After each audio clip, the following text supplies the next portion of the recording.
Today in the kitchen, a soup of Spanish origin. The main ingredient is sometimes referred to as the stinking rose. That's right, garlic. We don't want the heat too high because we're going to put some olive oil in here, about a third of a cup. This is some virgin olive oil. And we need about a quarter of a cup of crushed garlic. So just let me continue crushing this garlic here. This, incidentally, is garlic out of my own garden. And the reason I chose to use a garlic press today is I just want to show you how much juice comes out of your own homegrown garlic. I got into growing my own garlic about 10 years ago. And I decided it was a far healthier choice to do my own. Here we go. And there's about a quarter of a cup there. And let's just put this in. All we're trying to do here is, as I said, is just infuse the garlic into the oil. We're not trying to cook it. We don't want the garlic to go brown.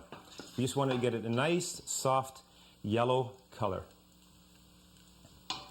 You know, garlic is really, really easy to grow.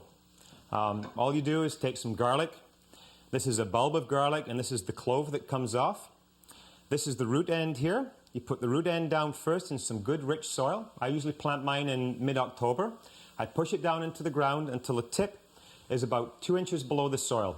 Water it in, and it just starts to put its roots out during the winter time, and usually around about February, little green stalks start to come up, and I harvest about mid-July. And this traditionally was a recipe that was used to use up leftover bread. This is fairly fresh bread that I've got today, but you can use bread that's 2 to 3 days old just as well. You just chop this up a little bit. And then what we're going to do is we're going to add this into the pan with the garlic and the olive oil. And we're just going to make a little marriage in there. We're going to get everything all working together. If you don't take the crust off, what you have to do is you just spend a bit more time trying to process it and make it smooth at the end. So the garlic's looking pretty good there now. It's softened up. So let's add this bread into the pan. And we don't want to burn this either. All we want to do is get it all mixed together, get all these flavors working. Just move it around so you get olive oil on all the pieces of bread. Okay, and we just want to get a little bit of a golden color to it. On the board here is another type of garlic. So this is my own garlic, and this is called a rocambole variety of garlic, or a stiff-neck garlic, and you can see how it's got a center stalk. And this is some that I picked up at a store, and this is probably referred to as a Chinese garlic or a soft-neck garlic.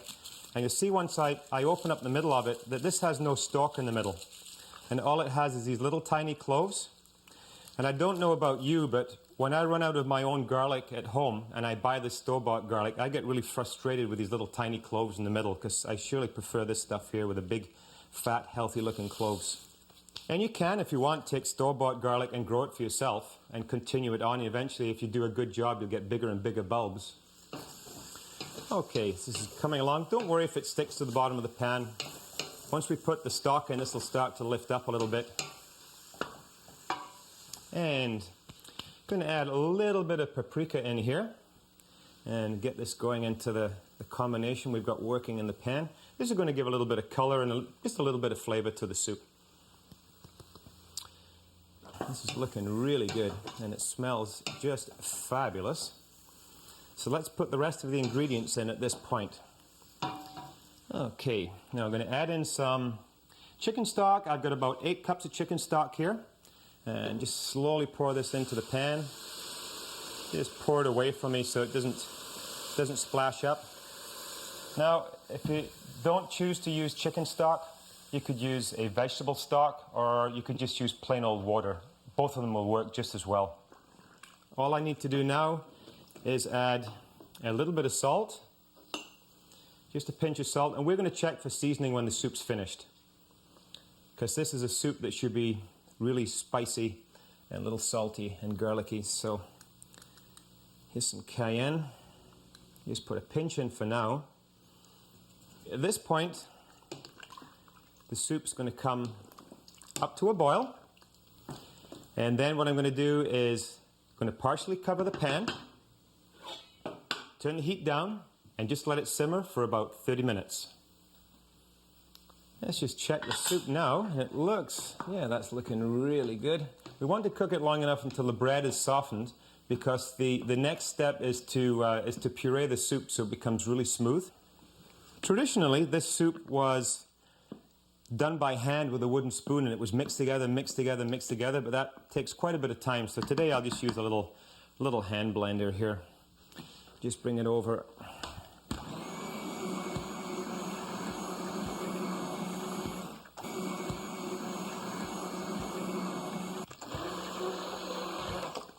And we'll put the soup back over here on the stove. The last thing we want to do is take 2 eggs, crack them in a bowl, just lightly whisk them together and add them to the soup. So I've got my 2 eggs here, and just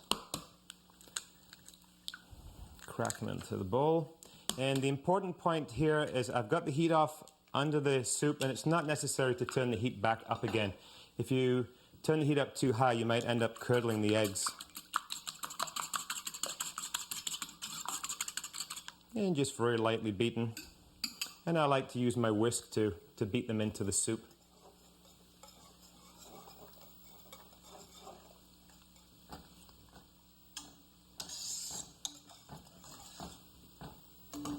There. Do that together. And that's it. It's finished. A soup made with really easy to find ingredients that not only taste good, but it's really good for you.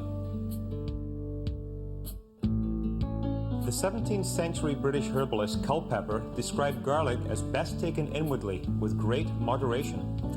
Outwardly, you may be more bold with it. Keep this in mind as you use garlic in dishes such as sauces, marinades, stuffings, salad dressings, soups and stews, fish, poultry, and let's not forget the classic Italian pesto sauce. Nowadays, it even shows up in desserts.